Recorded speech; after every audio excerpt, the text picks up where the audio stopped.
Booyah! Happy New Year. Hope everyone's doing well. It's great to be back again. It's been a few weeks, took some time off, and I always ask myself if I want to continue to do this in the new year. Well, I asked myself that question a couple of times during the year because this isn't something with thousands of subscribers, and it was never about that, but it was just something I enjoy doing. I enjoy sharing my thoughts about joy at work, reflecting on a bunch of topics, waxing poetically, philosophically, being wrong, getting corrections, having people engage. It's all good stuff. This is one way I think through my thoughts in public and make mistakes, and hey, that's okay. So, anyway, gonna continue this at least for the foreseeable future. We'll see how long things go, and we'll see what happens. So, thank you all for reaching out. Those who didn't see me wondered where I am. Still here. I'm still trying to make my small contribution to humanity, and I hope you had a good holiday season if you celebrate. And it's a new year. Wishing you the best of a new year. The last time I was here, Arsenal was still top of the table, smaller margin. It's grown. Wish they had beat Liverpool yesterday, but didn't happen.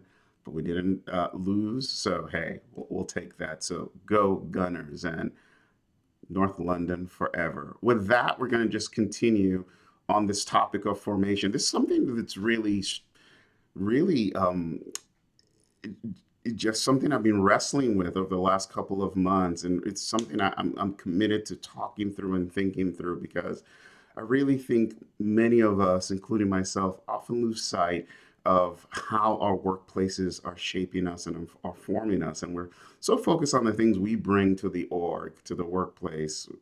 We miss the fact that the workplace shapes us. And it means that many of our choices and our decisions are already made based on this formation. So we've already done 3 episodes, and this is the fourth one. And the last one, just to say, just as a quick recap, I asserted that we participate in this formation and left it at that. And that might have upset a couple of people because you're wondering, like, well, how do I participate in this formation? And at least I'm not trying to do so consciously. I'm not making a choice to do that. And that makes complete sense to me because what happens is even though we participate in this formation, we're often doing so unconsciously. And that's because our workplaces, not maliciously or necessarily intentionally, teach us not to notice this formation as it's happening. And so we don't see a whole bunch of things. And hopefully in the next couple of episodes, I'll talk about the importance of discernment and the importance of seeing what's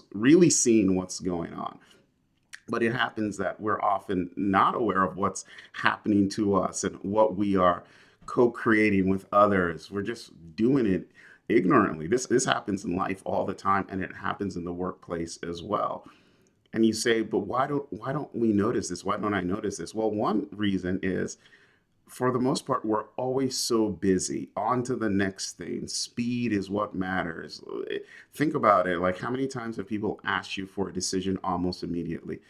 We live in a place, we work in a time where the pressure is so much that people want immediate responses. I call it the microwave age.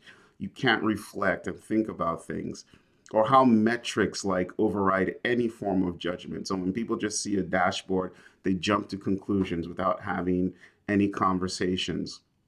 Or if I were to borrow from Chris Arger's work, to think about how politeness means that we often don't name things that should be named in the organization. And so we're doing these things that are shaping and forming us without knowing it or not noticing it because we have all these rituals and routines that we participate in that cause us not to notice. What about organizational restructures that cause us to forget what existed before? Like org restructures just like wipe out what previously existed, which means that we don't notice a bunch of things. Or celebrating hero or heroism without addressing like the systemic issues that underlay whatever is going on.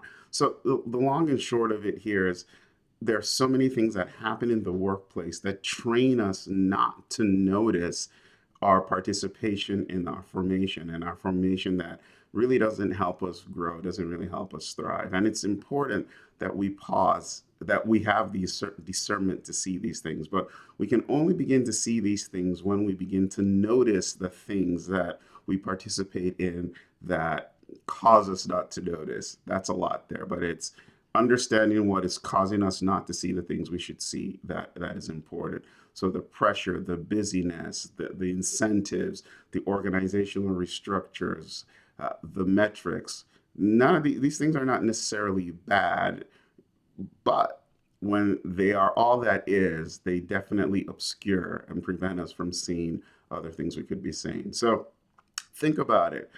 Just reflect on those things. Think about your work situation and the prevalence of those things, probably. And in the next episode, we'll talk about what they prevent us from seeing and maybe how we can find ways of noticing and discerning so that we can begin to act differently in our formation. Until then, I'll see you next time. Be well. As always, give me feedback, share this video with others, share the channel with others. Don't forget to subscribe. Cheers.